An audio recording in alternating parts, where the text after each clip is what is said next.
explain is actually a heresy in Christianity called modalism, i.e., at one particular time they are not one mode.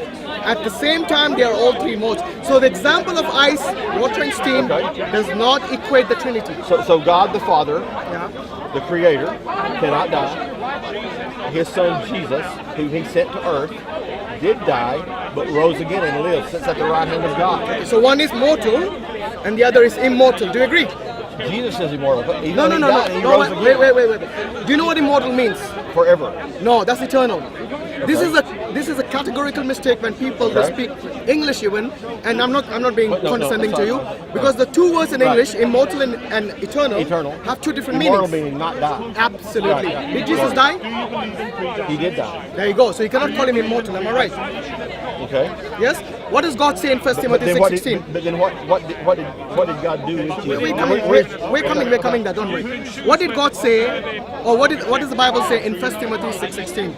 That He alone is immortal, who lives in unapproachable light, whom no man hath seen or can see. Okay. When God says that He alone is immortal, can anyone then claim that He's mortal? Okay, if God claims that He alone is immortal, can somebody else then negate that and say, no, God is mortal? If He says immortal, which means not dying, can anyone say He can die? I can't explain that. I don't know. It's very simple. Look, if you and I can die, Yes. we are called mortal. Mortal, yes. Yes, which means to die. Sorry, That's right. ability to die. Jesus came, took the form of a man to walk on this earth. He was the immaculate. He was born of a virgin. We believe that with Mary. How that happens, I can't explain. As Muslims, we believe that, you know. Okay. I'm a Muslim, and I think most of the brothers here are Muslims. So as Muslims, we believe He's one of the mightiest messengers. He's a prophet of God. He's a Messiah. Yes, and He's born of the Virgin Mary. And He will come. Yeah, we believe in the second coming. So as Muslims and Christians, we have this in common. The Jews obviously negate Him even as a prophet, a messenger, or a Messiah. Yes, and His second coming, they negate that. But as Christians and Muslims, we have this commonality. The difference between the three faiths is Jesus, very much so, because one completely reject Him. That is the question. What do you do with Jesus? Yeah, that's what I'm telling you. As far as the Jews are concerned, they completely reject Him. Yes, as a prophet, a messenger, a Messiah. Well, I'm talking about the mainstream Jews. Yes, so Judaism as a religion, they reject Him as a prophet, messenger, Messiah altogether. The Christians take the other extreme. They raise Him to the standard of God, to the level of God. Yes, they call Him God Himself, even though Jesus never claimed to be God. Are you aware of that? He always said, I will sit by my Father. Yeah, but that doesn't mean He's God. That's right. That's what he will sit by His Father. If you sit next to your dad, you're not your dad. And He also said, you believe in God, believe also in me. Yeah, that's fine. If you don't believe in the prophets, if you believe in the prophets, then obviously you'll believe in God as well. Because one of the things in Iman, as Muslim, we believe part of the Iman, part of the faith, is to believe in the prophets of God. If you do not believe them, for example, if any Muslim claims that Jesus is not a prophet or a messenger of God, he's not amongst the people who are called Muslims. Yes? Because this is a fundamental part of our belief, to acknowledge the true prophets and messengers as messengers and prophets from God. So now going back to the question about mortality of Jesus and immortality of the Father. By the way, do you know that Jesus addresses His Father as not just a Father, but also as God? Do you believe Jesus as a God? When He is on earth, yes, He did. Oh, what do you mean as on earth? Was He not fully God on earth? He took the form, He was without sin. No, the question is not whether He sinned or not. The question is, when He was on earth during His ministry, would you say He was just a man? I appreciate your questions because you're making me think. Which is good, which is Alhamdulillah, no, that's good. And I appreciate you not yelling. That's why we're here. We like to take it from a logical perspective, because the thing is, God says that He's not the author of confusion. Yes? So when God says to you that He's immortal, this does sound like kind of Babylon. Welcome to Speaker's Corner. Is it the first time here? Yes. What's your name? I'm just visiting. I'm Mike. I'm Hashim. Nice meeting you, Mike. Hashim. Are you from the States? Yes. Which part? Texas. Texas. Yeah, be careful. George Bush Town. Yeah, that's right outside of our town. His ranch is very near where we live. Yeah. Right. So we've been talking about when God says something. For example, when God asserts that He is immortal, when God says that He is all-knowing, all-knowing, when God says He's all-powerful, then we mortals should not go against those things, because obviously you and I cannot know God fully. We can only go by. Even Moses had to turn his back when he passed by. We cannot know God fully with our limited minds. That is something that is obvious. However, God has revealed certain things about Him, which we do know. So we are not speculating here. So when God says He's immortal, He mentions this in the scripture. It's in the Quran and it's in the Bible as well. When God says He's all-knowing, then it is in the scripture, in the Quran and in the Bible as well. When God says He's all-powerful, even that is in the scriptures. So we are not speculating about this attributes or characteristics of God. This is something that we know from Him because He's revealed this to us. So now with regards to Jesus, would you say Jesus died? Yes. And obviously you believe He rose again? Yes. Yes? As far as Muslims are concerned, we do not believe this bit. So this is one of the differences between Christians and... So we don't believe He was crucified or He died. We believe that Allah or God raised Him to Himself, alive, and He will come back one day in the second coming. No, Jesus will come. And Jesus will come as from the Ummah, from the basically he has to follow what Muhammad the Sharia is. Because in the the Prophet said, even if Musa came, today he will have no choice but to follow my Sharia, my way, isn't it? It's a hadith, it's a Sahih. So anyway, I'm digressing. So with regards to Jesus' character, look, Jesus at no point claimed that He was God. Yes, He said He's the way to God, and the way, the truth, and life. You know, we Muslims, we say amen to that. We have no issue with that, because we know that all the prophets, they were the way to God. And if you believed in that way, that is the truth from God. And if you believe that truth, then you will have eternal life. So the way, the truth, and the life. The way, the truth, and life. And the life is eternal life, which means you have attained salvation. Now, if Jesus Himself never claimed to be God, and He Himself worshipped God, should you and I not be worshipping the same God that Jesus worshipped? Absolutely. Yes? So when Jesus was in the Garden of Gethsemane, you know what He did? He fell on His face and He prayed to God. And He said, take this cup away from me. Is there another way? Yeah. I don't like this way. Yeah. Let it be your will be done, not my will. Yeah. And that's what we pray as Christians. Yeah. Are there any other Christians here? Not right now, but there are.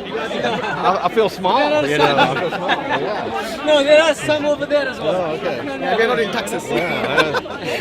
Not all But the thing is, Texas are Christians. it's a bit late now, but normally there are lots of Christians and Muslims around. So yeah, we have lots of Christians and speakers on. So yeah, what I'm saying is that when Jesus prayed in the Garden of Gethsemane, what was He praying? He said, take this cup away from me, let it be your will be done. So when He says take this cup away from me with your will, what He's saying is that save me from the crucifixion, because He knew the crucifixion is something that is terrible torture. Yeah. So He was in deep agony. He was literally sweating blood, and He was on His knees, and then He went on his face on the ground, begging God, pleading with God to save Him from that crucifixion. The way we plead with God in our lives. So you remember I told you, as Muslims, we do not believe that He died or that He was crucified, but Christians believe this. Now, from your perspective, do you believe this prayer of Jesus, this pleading of Jesus, were accepted or rejected? Since you're asking as a point blank, I guess you'd say that prayer was rejected. But Jesus did, because at the very end of that prayer, He said, Father, it's not my will, but your will. Absolutely. Take this cup from me. He knew how Christ came and knew. I can't even begin to imagine what that would be like. By the way, Christ's brother was one of the James did not believe Him early, but later became the leader of the church in Jerusalem. But he was not one of the early believers, because he saw Him as a brother. He was his half brother, wasn't he? Yeah, because God was. So what I'm saying is that with Jesus' prayer. So let me say. Yeah, go on. Jesus knew what His purpose was when He came to earth. So why is He trying to bail out? Because He took a human form. But He was fully God as well. That's right. But He said, He was thinking, Father God, is there any other way? And basically God said, no. So you are the only one. Which means His prayer was rejected. But no, because He prayed, not my will, not Father, don't. No, but that's a given. And in my life, there's things as Christians But Mike, that is a given. That is a given, isn't it? When you pray to God, don't you think it is with His will, not your will, anyway? When anyone prays to God, they know that it is always going to be with God's will. As a human, so many times I pray. I'm a fallible man. I'm a sinner. Once I accepted Christ, I changed, but I still fight. I still struggle. I can't tell you I've never sinned since accepting Christ in my life. But every day, every moment, all the time, I have to yield to Him. And sometimes I'll be more interested in my job or my family or World Cup, whatever. And I've got to. You follow football? No, I follow American football. Yeah, I thought so. Yeah, but I was trying to get something out of it. So I've got to keep saying, God, because of my desires, I've put you on the background. I've got to submit mine. So many times we try to, the expression we would use is twist God's arm. We try to get God to do what we want. But Mike, I think you misunderstood the question. Look, even if you think that you're praying for your own benefit, for your own, if I may call it selfishness, yes, for your own thing, regardless of what you desire, it is still going to be with God's will, is it not? You see the point I'm trying to make? Look, it's not a simple question. No, whether you say that it is with your will or my will, the point is it is always going to be with His will because He is the Almighty. So whether you like or not. Let me give you an Old Testament example. Yeah, go on. I don't know that this fits. The only thing popped in my mind. Okay. When the people of Israel, they had judges. Oh, yes. All the other countries had kings. And what did they want? They wanted a king. They didn't want a judge. They didn't want a judge. They wanted to be like everybody else. They wanted a king. So the first king was Saul.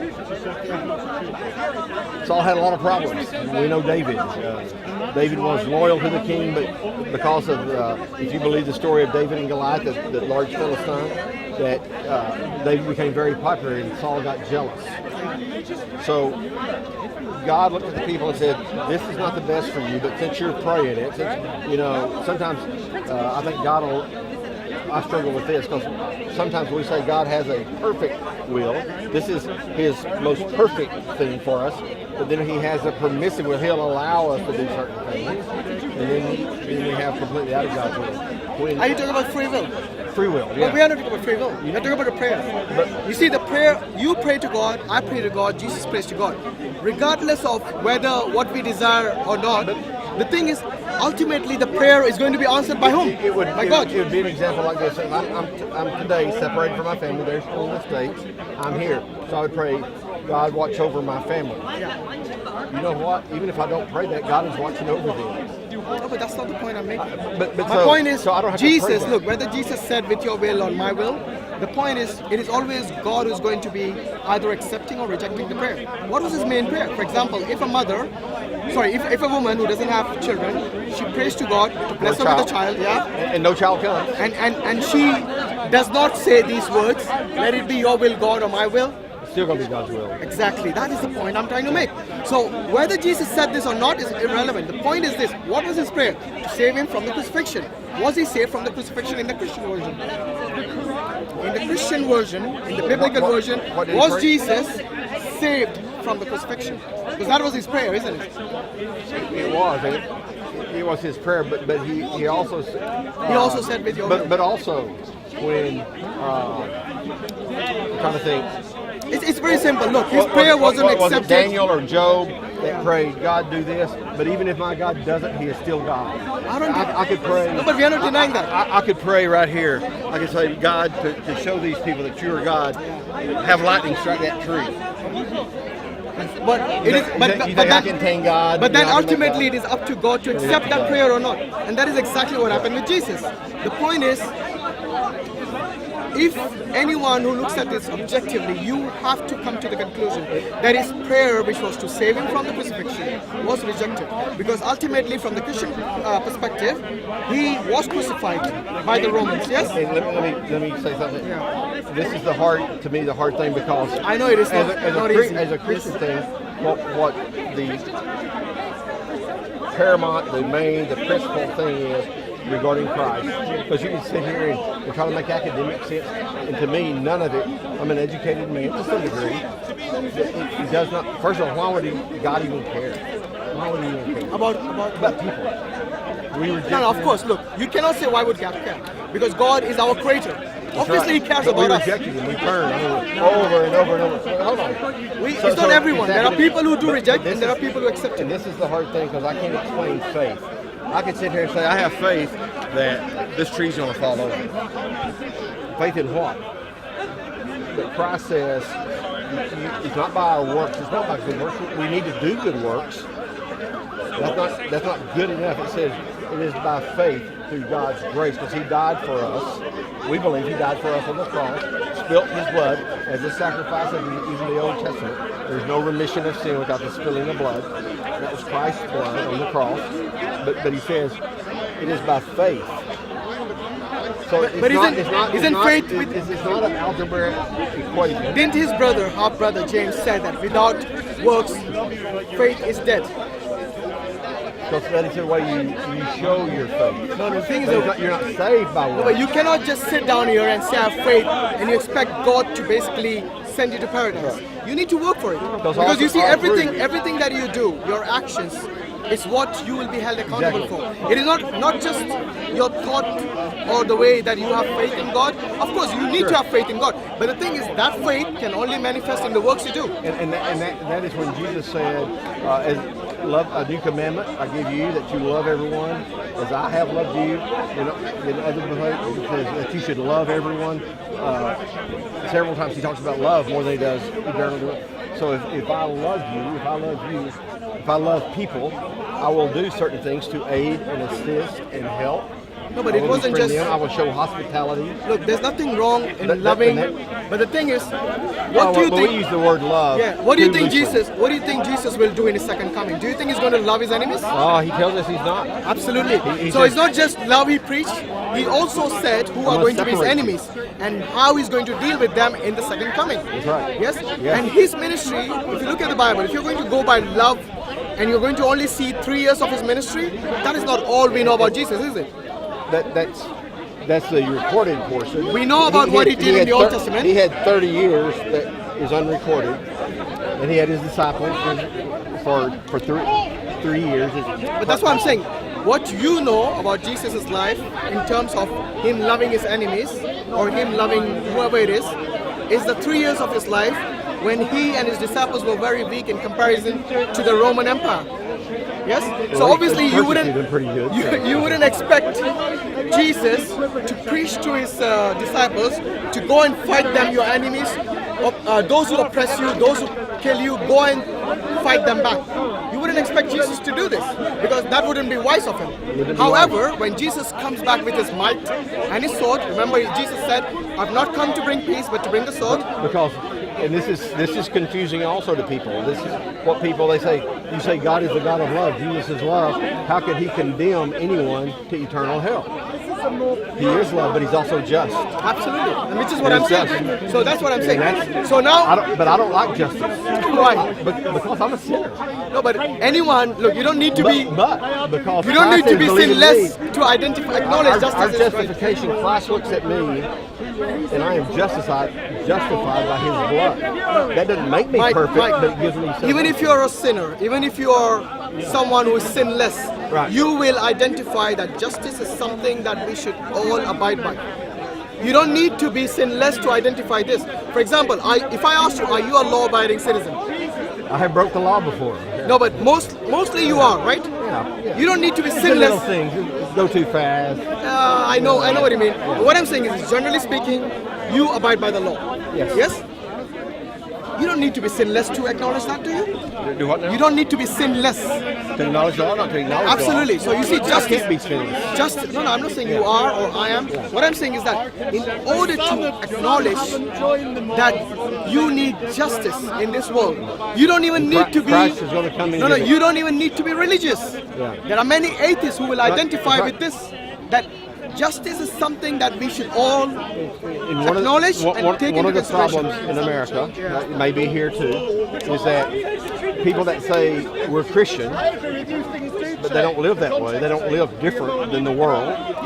And so people that are non-Christian sees and says, I'm as good as I live a more just life than that person that says, I don't need to be a Christian, because if that's what it's about. And so we as Christians have not done a good job. We have failed in living the way for educational purposes. Yes, it is. So the people here, they record it and they upload it on YouTube. Yeah. And from that we get people who learn from this conversation, and some who comment in the comment section. And it becomes another dialogue. Source, okay. Yes. Okay. Well, I was surprised. I didn't know if they were expecting something to So happen. this has been like, not a new phenomenon, maybe 4 or 5 years. People have started recording. And now many people who cannot attend Speaker's Corner have started to come to Speaker's Corner, or have, at least have become their knowledge of... Yeah, the knowledge of especially religion. One thing I'm going to have to go. I've got to go back to the university. But so one thing I will tell you, I appreciate the dialogue. I appreciate the civil manner that everybody has. I appreciate no, I mean, it. I thank you for your time. Some others are really yelling and yelling and yelling. It's nobody's hearing each other. You find a variety of speakers. As a student, you are very well researched, and we differ on who Jesus is. Because as Muslims, we believe in Jesus. Like I told you earlier, if we reject Jesus as a prophet, a messenger, a Messiah, then I wouldn't be a Muslim. So as far as the Christians are concerned, we have a lot of commonality with regards to Jesus. The only thing that we dispute is one, his crucifixion and death, and the other thing is whether he's a deity or not. So as Muslims, we believe he's one of the mightiest messengers. We do not say that he's at the level of God. Because if you look at the Abrahamic faiths, Christianity, Judaism, Islam, yes, Islam and Judaism both believe that God is one, not a triune God. Okay, I think the only odd ones out are the Christians. Now, if I were to ask you, do you think anyone in the Bible, either in the Old Testament or the New Testament, ever advocated a triune God? Have they ever advocated that God is a Trinity or a triune God, i.e. the Father, Son, Holy Spirit? Throughout the Old Testament, throughout the Bible, they knew a Messiah was needed and would come. And we believe that Jesus is the Messiah. But did they expect to worship the Messiah, or would they expect him to be a man who will bring peace? Well, even the disciples, the 12. Or 11, however you want to count, misunderstood Jesus' role, because they thought he was going to come as a political God, with force, and they were probably very disappointed. Well, we know they were disappointed in the garden. They scattered. They left. Oh, you mean when he was going to be crucified? Yes. Yeah, I'm aware of that. They're like, oh wow, we followed this man for 3 years. We've wasted 3 years of our life. But then when he appeared to them after his resurrection, it's like, wow. And even Peter on the beach, when he saw Christ, Peter is always so bold, the one that would shout out, oh, I'll never do this, or it always asked the question, he was good. But you imagine when Jesus appeared, he felt pretty bad. Well, that's because Jesus prophesied that Jesus called him in and invited him back. Before the he said, you'll deny cock crows or something, you'll deny me 3 times or something. Peter said, oh no, not me. Absolutely. But he did. Yeah. But my question wasn't about whether Jesus was a Messiah. My question was with regards to belief in a triune God. Did any prophet or messenger or disciple or apostle or even Jesus Christ himself ever preach a triune God? Not the concept of a Trinity. Did they ever preach this? Anywhere in the Bible? I can't think of a time. Okay. But so what does that tell us? If nowhere in the Bible anyone preached the Trinity, why do the Christians believe in the Trinity, which actually was established in the 4th century in the Council of Nicaea and the Council of Constantinople, which is the year 381? More than 350 years after Jesus, they established this doctrine of the Trinity. Why do you think the central doctrine of Christianity was never taught by any of the disciples or by any of the early apostolic fathers? It was. Or by Jesus? It was. Really? Why did Jesus ever preach the Trinity? He did. And I don't mean the word Trinity, I mean the concept of it. Right. Because I know the word is not there. Did anyone in the Bible ever preach the concept of Trinity? I believe so. Where? Well, you don't have to give me the exact verse, but just paraphrase it for me. But I would say Jesus talked, because he talked about my Father's house. Even when he said, when he was trying to prepare the disciples for his passion that was coming, he said, where are you going? We want to go with you. And the disciples asked, he said, where I'm going, you can't go. But where I'm going is many rooms. I'll prepare a place for you. I'll be with the Father. As the Father has loved me, so have I loved you. So he did this. And then he also told them to stay together until the Spirit came upon them. So Christ preached the Trinity. So how does that equate to the Trinity? Because what you have mentioned so far, and I don't deny this, there are references in the Bible where it talks about the three persons of the Trinity. But you see, the Trinity doesn't mean three. The Trinity means triunity. It means all these three are one being. So any Christian who says to me, yes, the Father is mentioned in the Bible, Jesus is mentioned in the Bible, the Holy Spirit is mentioned in the Bible, I have no problem with that. Yes, they are mentioned in the Bible. A lot better than the Holy Ghost. When I was little, we called Holy Ghost. I prefer the word Holy Spirit as well, because ghost sounds a bit spooky to me. It does to me too. All right, so what I'm saying is this: the Trinity doesn't mean three; it means the three are united as one. Now you show me. 3 in 1. Yeah. So where is this 3 in 1? Because Jesus said, "My Father is greater than I." Yes. Paul said in 1 Corinthians 8:6 that the one true God is the Father. Jesus in this is the same John, John 17:3. He says, "But there is but one true God," and he's addressing the Father.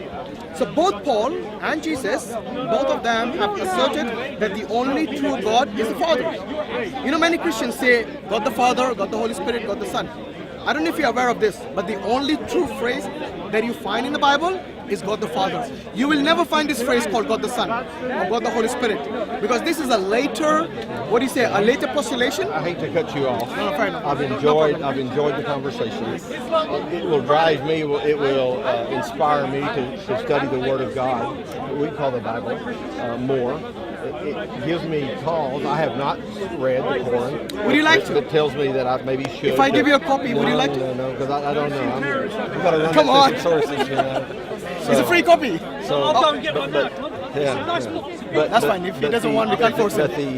You see, we read the Bible. Yeah. I understand. And in fact, my faith encourages us to look into into the creation of God, and also for us to go and learn things. So the Prophet ﷺ, his own companions, they were actually going and learning languages like Hebrew in order to understand the previous scriptures. Take our pictures. You'll be on video anyway. Shall we give you the link? Yeah, go ahead. Go on, Mike and me. Yeah. Aslan, is that Hashim. Hashim? Yeah? Alhamdulillah, thank you very much. Oh, okay. Yeah, that looks lovely. Thank you, Mike. I'm too fat. Well, I'm not. Thank you. And I will say this. I know you guys will pray for me that I will see the light. Likewise, I will pray for you that God will reveal himself to all of us. Let us both pray to the God of Abraham. Absolutely. Is that fair? There you go. Thank you very much. You take care, mate.